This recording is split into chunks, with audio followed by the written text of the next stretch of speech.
И втория епизод, колата вече сме избрали. Chevrolet Camaro SS.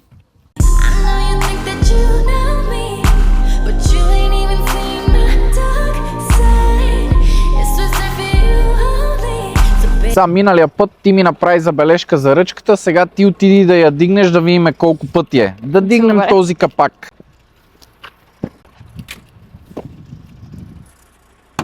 Понеже тя повече разбира. Сега не мога отворя. Айде, като толкова разбираш. Верно, аз не знам, ти не ме тъпа. Ето го май палчето, ама аз не мога го стигна. Къде? Е от тук. Ето го. Опа!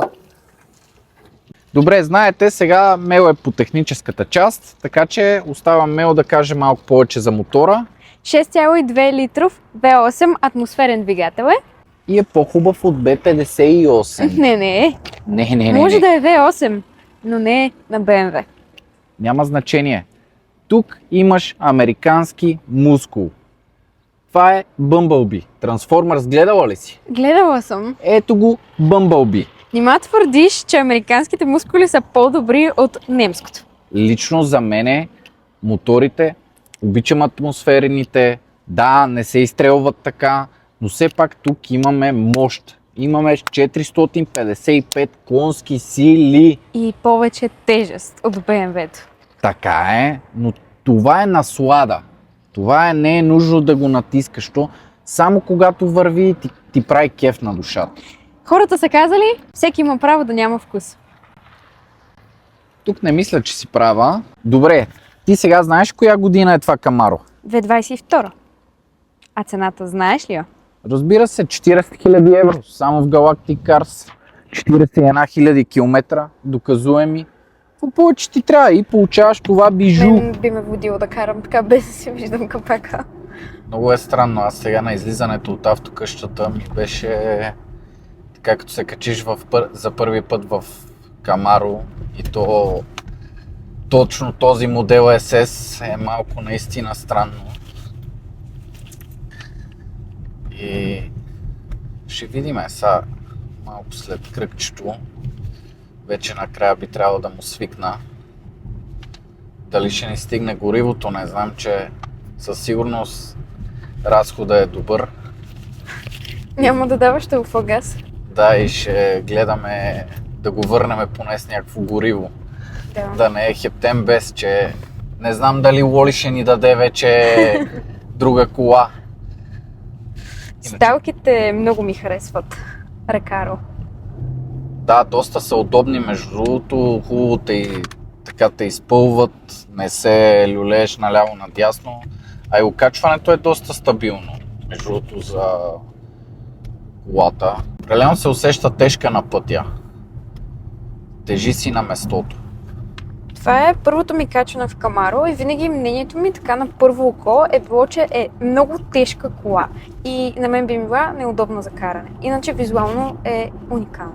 Да, визуално е страхотна и вътре ми харесва самия интериор, как са запазили малко и олдскул нещата. Тук с климатика, всичко е много изпипано. Всъщност, когато го завъртиш, виж, това когато се завърти, пускаш, настройваш климатика. Това е доста готино измислено. Определено се чува доста приятно. И така.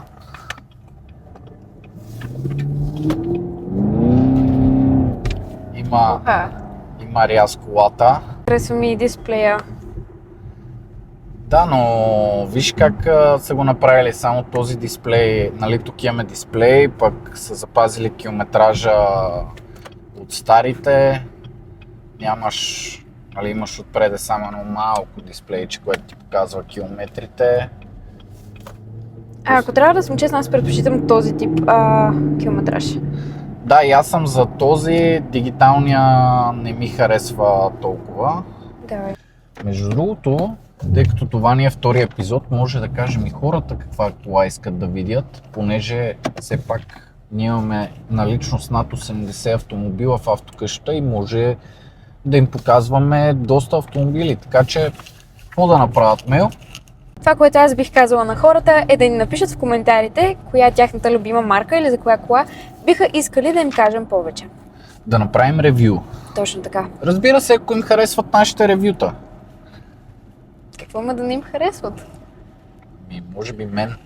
Сега, разбира се, че ще има гледаемост заради теб, но се надявам и старето Гоше да го харесат. Няма как. Поне имаш чувство за хумор, ако не е друго. Това остана само при мене. Глупости. И сега, като седа на този завой, идва една детска, така да е тинейджърска моя мисъл, да влезна с вратите, да я обруля там в дървото, Хайде не.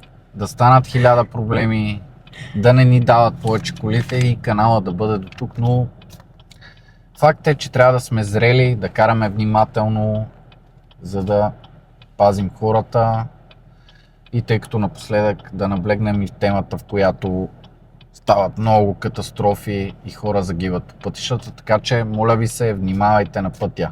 Колкото и бързо имаш и хубава кола да имате, внимавайте как я карате. Оставете това на професионалистите, не на нас. Има си хора за тази работа, има си писти, има си състезания. Там може да се раздава газ, колкото Абсолютно. искате. Като пасажир, как усещаш колата? Колата се усеща доста приятно, вози сравнително по-леко от това, което очаквах. Но наистина това, че не виждам толкова много, малко ме бъгва. Но има си спортното усещане, има си и комфорта. Да, малко така има усещането, все едно гледаш през екран, Mm-hmm. ако трябва да съм честен, заради скъсеното стъкло, Да. дългата предница, но все пак този прекрасен мотор трябва да има место. Абсолютно. И от Chevrolet, заради това са направили малко по-малко стъкло, по-голяма предница, защото трябва да го поберат някъде. В това е красотата на този автомобил. Дългата му предница. Там. И агресивен вид. И съответно звука и мощта на този автомобил. Не изключваме контрола на колата, за да не превъртат гумите, да не плащаме и гуми, понеже канала още е в началото и финансирането е почти нулево, така че ако стане и на минус, ще бъде много лошо. Днес ще има допълнителни видеа как сменяме гуми. Да, това ще има със сигурност. Stay tuned. Харесва ми пак, че си имам огледалце. Разбира се, за тебе огледалцето, като всяка една жена, дали има огледалце, дали има цвета, но все пак да споменем на хората, че ти учиш за автоинженер. Една от малкото жени, които има страст към автомобилите, не към цвета, към автомобилите.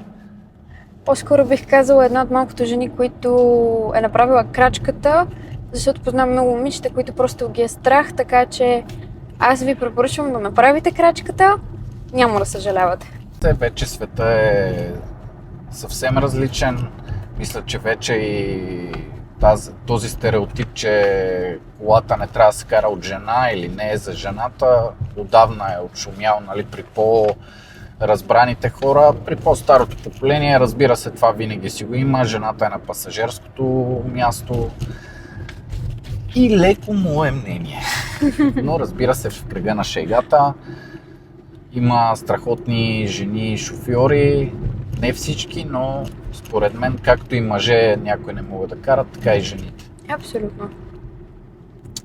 Жалко, че нашата обиколка с този прекрасен автомобил свършва, понеже и бюджета за гориво ни свършва.